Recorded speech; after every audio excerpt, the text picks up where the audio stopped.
नमस्कार प्यारे बच्चों। तो आइए शुरू करते हैं कक्षा 7th का उड़ान का लेसन नंबर 2 भिन्न और दशमलव। तो हमने यह जो पेज है 80 नंबर और हमने यह जो 81 नंबर पेज है पहले वाली वीडियो में कर लिया है। आज हम यहाँ से 82 नंबर जो 82 नंबर पेज है यहाँ से शुरू करेंगे।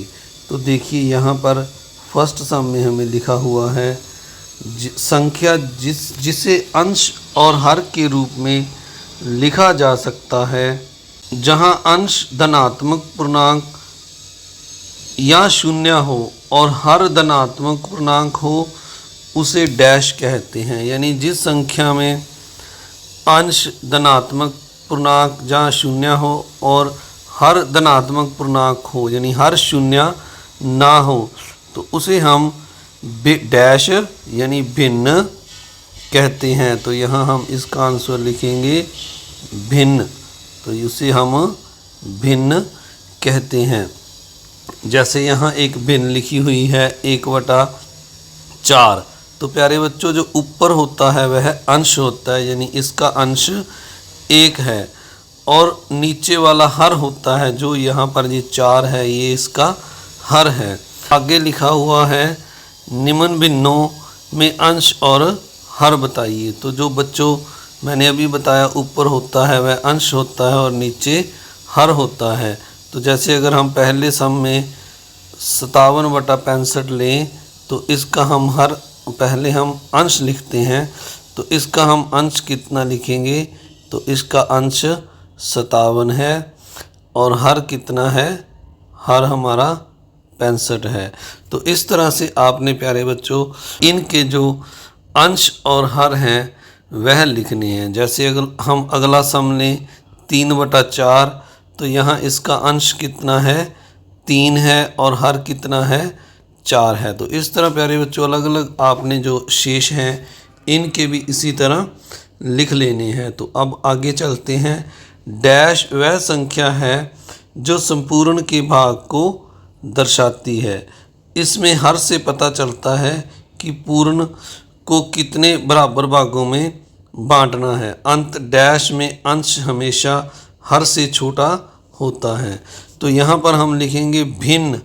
भिन्न है जो जी वटे वाला, जैसे ऊपर वाले सम में हमने लिखा है तो ये वटे होते हैं जो भिन्न, इसको हम क्या कहते हैं भिन्न।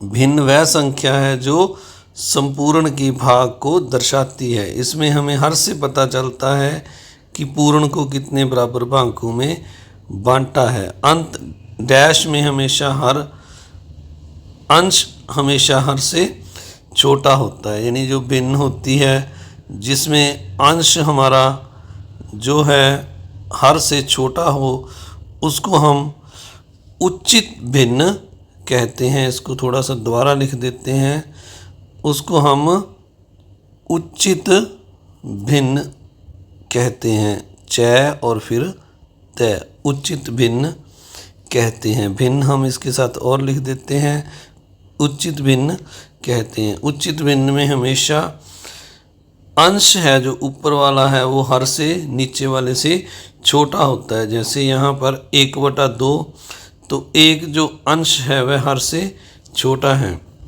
गीता स्कूल में 3 सेब लेकर आई, वे इन्हें 2 प्रकार से बांट सकती थी। तो पहला तरीका 2 सेबों के आधे आधे हिस्से कर लिए, वह यह कुल कितने हिस्से हुए। देखिए यहाँ पर हम लिखेंगे कुल 2 सेबों के आधे आधे हिस्से कर लिए तो कुल कितने सेब हुए। तो कुल हम यहाँ पर लिखेंगे 4, जो आधे आधे करके एक सेब के 2 भाग हुए तो 2 सेबों के 4 भाग हो गए, और एक सेब उसके पास पूरा है तो एक क्या लिखेंगे पूरा, एक पूरा सेब है उसके पास। तो इस तरह से आगे हमें लिखा है गीता के पास। तो गीता के पास ये जो बना रखा है डायग्राम, इसमें हमें 3 आधे सेब दिखाई दे रहे हैं। तो हम इसको यहाँ पर लिखेंगे आधा, पहले को आधा लिखेंगे प्लस दूसरे को आधा प्लस तीसरे को आधा। तो अब हम इनको अगर देखें जोड़े तो यहाँ पर देखें आधे आधे को मिलाकर एक पूरा सेब हो गया है और एक जो है आधा सेब रह गया है। तो यानी हम कह सकते हैं उसके पास 1.5 सेब है। अब ये जो एक एक है इनको हम जोड़कर इकट्ठा करके 3 लिख देंगे, ये 3 होगा और नीचे वाला 2 है वो सेम रह जाता है। तो यह 3/2 गीता के पास सेब आ गए हैं। बच्चों वे भिन्न जिसमें अंश यानी ऊपर वाला हर से बड़ा होता है, जैसे यहाँ पर 3 है जो अंश बड़ा है हर से, तो उसे हम क्या कहते हैं, अनुचित भिन्न कहते हैं। तो उसे हम अनुचित भिन्न कहते हैं। तो यहाँ अनुचित भिन्न लिख देंगे यहाँ पर। तो यहाँ पर जैसे ये हमें दिया हुआ है 3/2 और 7/4, तो ये 7/4 में क्या है, 7 बड़ा है, अंश बड़ा है हर से। तो आगे दूसरा तरीका गीता ने क्या लगाया उसको हम देखते हैं। गीता और मीता ने सबसे पहले एक सेब खाया, फिर तीसरे सेब को 2 बराबर हिस्सों में आपस में बांट लिया। गीता के पास कितना सेब आ गया, एक पूरा और एक आधा। तो ये क्या लिखा हुआ है यहाँ पर, 1.5 सेब लिखा हुआ है। तो मीता के पास भी कितना आ गया, 1.5 सेब। तो ये दिखा रखा है हमें यहाँ पर एक पूरा सेब और एक आधा सेब, यही यहाँ पर लिखा हुआ है। तो इसको हम बोलेंगे 1 सही 1/2। तो आइए अब आगे क्या लिखा हुआ है हम इसको पढ़ते हैं। ऐसे भिन्नों को हम डैश कहते हैं जिसमें एक भाग पूर्ण होता है और एक भाग भिन्न होता है। जैसे यहाँ पर लिखा है 1 सही 1/2, 3 सही 1/2। तो इसमें जो 3 है वह पूरा है और 1 भी पूरा है, साथ में 1/2 दोनों की क्या है, आधा आधा भाग लगा है। तो इसको यहाँ पर हम लिख देते हैं, इसको हम मिश्रित भिन्न कहते हैं। तो यहाँ लिख लें मिश्रित भिन्न कहते हैं। तो अब आगे हम चलते हैं, इसके आगे यहाँ पर लिखा है संख्या रेखा पर भिन्न। क्या आप संख्या रेखा पर 1/2 को दर्शा सकते हैं? तो आइए पहले हम एक संख्या रेखा लगाते हैं। इस पर हम यहाँ पर 0 फिर 1 और 2 ऐसे नंबर लगा लेते हैं। अब हमने 1 के 2 बराबर भाग करने हैं जितना नीचे लिखा है। तो ये हम यहाँ पर एक लाइन लगा देंगे, ये 2 बराबर भाग हो गए हैं। तो यहाँ पर हम 1/2 यानी आधा लिख देंगे क्योंकि ये 2 आधे आधे बराबर भाग हो गए हैं। तो आइए अब एक संख्या रेखा खींचें। क्या हम इस पर 1/2 को दर्शा सकते हैं? तो हमने लिख दिया है हाँ, हम दर्शा सकते हैं। तो आइए अब जो नेक्स्ट है, अगला पेज जो है 83 नंबर पेज, जवाब को तुम पूरा करो। हम जानते हैं 1/2 संख्या 0 से बड़ी है और 1 से छोटी है, इसलिए इसे 0 से 1 के बीच में स्थित होना, यहाँ पर क्या लिखेंगे हम, इसके बीच में स्थित होना चाहिए। क्योंकि हम केवल 1/2 को दर्शाना है, इसलिए हम 0 से 1 के बीच की दूरी को डैश भागों में बांट सकते हैं। तो यहाँ पर क्या लिखेंगे, 2 समान भागों में, ऐसा नहीं कोई एक बड़ा करना है एक छोटा, 2 समान भागों में बांट देंगे और बीच के भाग को 1/2 जहाँ पर जैसे दर्शाया हुआ है दर्शा देंगे। तो इसने खुद भी दर्शा दिया है, हमने भी पहले इसको बनाया था। अब आगे जो लिखा हुआ है, एक संख्या रेखा खींचे, क्या हम इस पर 1/3 को दर्शा सकते हैं? तो हाँ, हम इस पर 1/3 को दर्शा सकते हैं। जैसे यहाँ पर हमने एक संख्या रेखा लगाई है, ये थोड़ी टेढ़ी लग गई है, तो इस पर हमने अब क्या करना है, बराबर इसके यहाँ पहले 0 लगा लेंगे, ऊपर लगा देता हूँ मैं, फिर इस साइड पे हम 1 लगा देंगे और फिर हम 2 लगा देंगे उसी तरह। अब हमने इसके 3 बराबर भाग करने हैं 0 से 1 तक। तो ये मैंने 3 बराबर भाग कर दिए हैं। तो हमने 1/3 दर्शाना है, यानी जो पहला ये वाला भाग है ये हमारा 1/3 होगा। आगे जो दूसरा है यह 2/3 होगा। तो हमने 1/3 ये दर्शा दिया है। आइए अब आगे पढ़ते हैं, इसमें क्या लिखा हुआ है। संख्या रेखा पर 1/3 को दर्शाने के लिए 0 और बीच की दूरी को कितने बराबर भागों में विभाजित करना होगा। तो हमने अभी ऊपर किया है, कितने भाग थे हमारे, 3 भाग थे। तो यहाँ पर हम कितना लिख देंगे, 3 बराबर भागों में। तो आगे ये बनाकर फिर से दिखाया हुआ है हमें। आगे है, क्या हम संख्या रेखा पर 2/3 को दर्शा सकते हैं, रेखा पर दर्शा सकते हैं। तो हाँ, तो ये दूसरा मैंने बताया अभी, यहाँ ये पहला भाग है, ये दूसरा भाग है। तो यहाँ पर हम 2/3 लिख दें तो ये हम 2/3 दूसरे भाग को दर्शा सकते हैं। संख्या रेखा पर 1/2, 4, 2/4, 3/4 और 4/4 को दर्शाइए। तो इस बॉक्स में हम ये सम करते हैं। तो अब हमने क्या करना है, एक संख्या रेखा लगानी है। तो इस संख्या रेखा पर हमने यहाँ पर एरो लगा देंगे और इस साइड पे भी एरो लगा देंगे। तो यहाँ 0 लिखेंगे और यहाँ पर 1 लिखेंगे। अब हमने 4 बराबर भाग करने हैं, जो नीचे जो लिखा हुआ है। पहले 2 कर लेते हैं, फिर उनके बराबर 4 कर देते हैं। तो यहाँ पर जो पहला भाग है ये हमारा कितना होगा, 1/4 होगा। दूसरा भाग 2/4 होगा। तीसरा भाग 3/4 होगा। यहाँ पर 4 पूरे हो जाते हैं तो ये हमारा 4/4 हो जाएगा। यहाँ पर चौथा लास्ट भाग आ जाएगा। अगर देखें इसको हम काटेंगे तो ये 1 वापस आ जाता है 4/4 को काटने पर। तो आइए अब हम अगला सम करते हैं।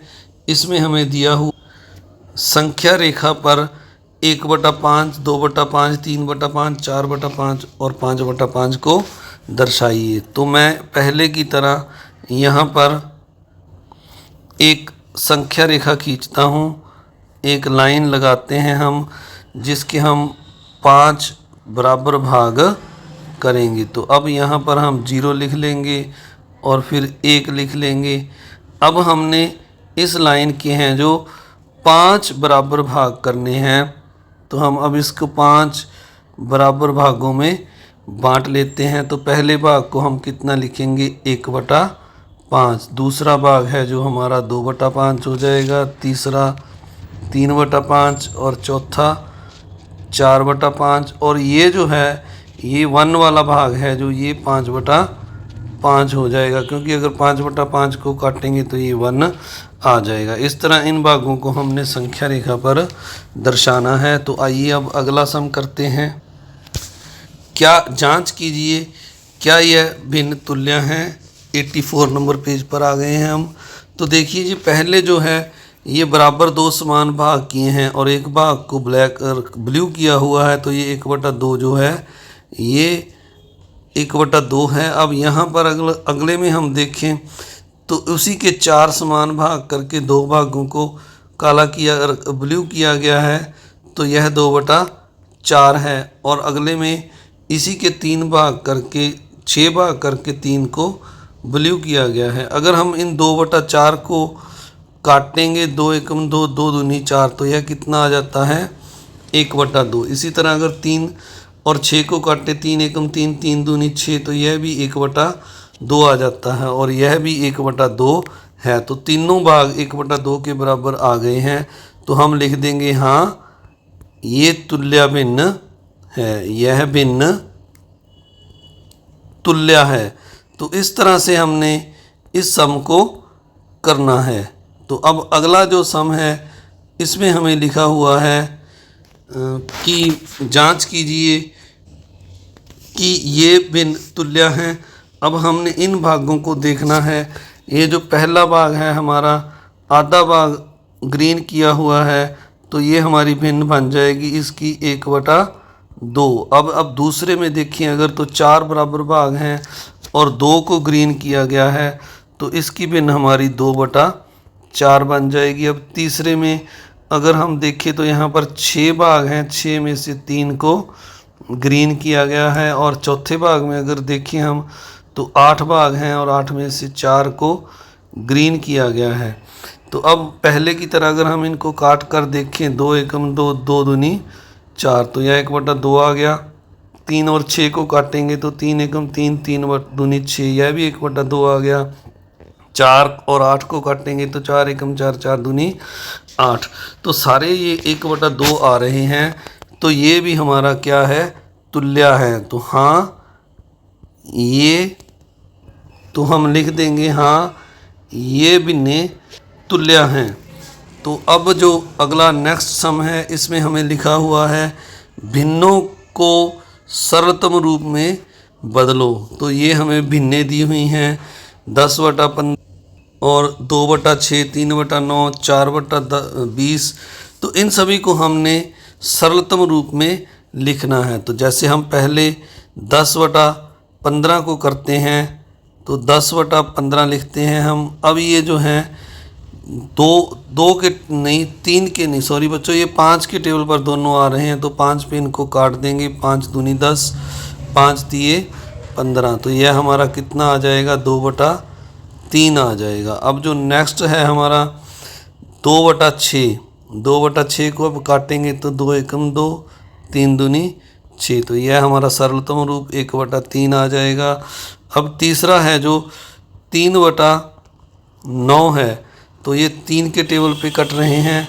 तो 3 एकम 3, तियो तियो 9। तो यह 1/3 आ जाएगा। अब 4/20 को अगर हम लें तो ये जो है 4 के टेबल पे कट रहा है। 4 एकम 4, 4 5 20। तो यह हमारा 1/5 आ जाएगा। उसके बाद जो नेक्स्ट है हमारा 12/15, हम इसको करते हैं।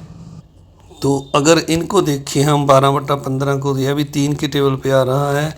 4 तिये 12, 5 तिये 15। तो यह हमारा सरलतम रूप आ गया 4/5। अब जो आगे है 4/6 को लिख लेना है। फिर आपने ये जो है 2 के टेबल पे कट रहा है, 2 दूनी 4, 3 दूनी 6। तो यह हमारा 2/3 आ जाएगा। तो इस तरह से हमने अब ये 2 सम जो रह गए हैं ये भी ऐसे ही करने हैं 6/9। तो 6/9 को अगर हम देखें तो ये 3 के टेबल पे आ रहा है।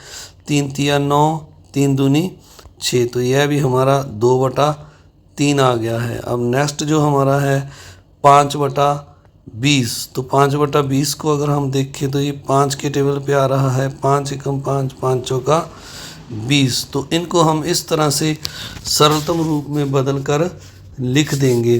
तो आइए इसके बाद जो नेक्स्ट सम है हमारा उसको करते हैं, भिन्नों की तुलना। बच्चों, क्या आप बता सकते हैं कि इनमें कौन सी भिन्न बड़ी है और कौन सी छोटी है? तो अब हमने इनको छोटी और बड़ी बताना है। तो देखिए राहुल क्या कहता है, 1/2 छोटी है और 1/4 बड़ी है। मीरा कहती है 1/4 छोटी है और 1/2 बड़ी है। राहुल और मीरा में कौन सही है? तो आइए हम इसकी जांच करते हैं। तो एक हमारे पास है 1/2 और दूसरी संख्या हमें दी हुई है 1/4। तो प्यारे बच्चों, सबसे पहले हमने क्या करना होता है, नीचे जो संख्याओं का हर होता है उसको बराबर करना होता है। यहाँ पर 2 है और यहाँ पर 4 है। अब 2 को 4 बनाने के लिए हम अगर देखें तो 2 दूनी 4। अगर हम 2 से ऊपर और नीचे मल्टीप्लाई कर देंगे तो नीचे 2 दूनी 4 हो जाएगा। यानी यह हमारे पास ये आ जाएगा 2 एकम 2 और 2 दूनी नीचे कितना आ जाएगा, 2 दूनी इन दोनों को मल्टीप्लाई करके 4 आ जाएगा। और दूसरा हमें 1/4 दिया हुआ है। अब नीचे हर बराबर है तो हम अंश में से देखेंगे कौन सा बड़ा है। तो 2 बड़ा है। तो 2 वाली जो भिन्न है हमारी वो 1/2 है। तो इसका मतलब हम कहेंगे 1/2 बड़ा है, 1/2 बड़ा है और 1/4 है जो वह छोटा है। तो इस तरह से अगर हम देखें तो मीरा का जो आंसर है वो सही है। मीरा ने कहा है 1/4 छोटा है, छोटी है। तो हम भी छोटी लिख देते हैं और बड़ी कर देते हैं इसको। तो अब जो नेक्स्ट सम है उसको देखते हैं। इस चित्र में दी गई स्थिति का अवलोकन कर बताइए कि कौन सी भिन्न छोटी है और कौन सी भिन्न बड़ी है। तो अगर हम यहाँ पर पीछे का ये भाग जो पहला है ये देखें आधा भाग, तो ये 1/4 जो भाग है ये वाला, ये 1/4 भाग है जो चार इन पीसेस से जो इतना इतना ये इसका पीस है, इससे ये जो आधा भाग है यह बड़ा है। यह वाला आधा भाग अगर हम इस 1/4 भाग से देखें तो आधा भाग बड़ा है। तो यहाँ पर हम लिख देंगे 1/2 बड़ी है और 1/4 जो है वो छोटी है। तो आप सभी का इस वीडियो को देखने के लिए बहुत बहुत धन्यवाद।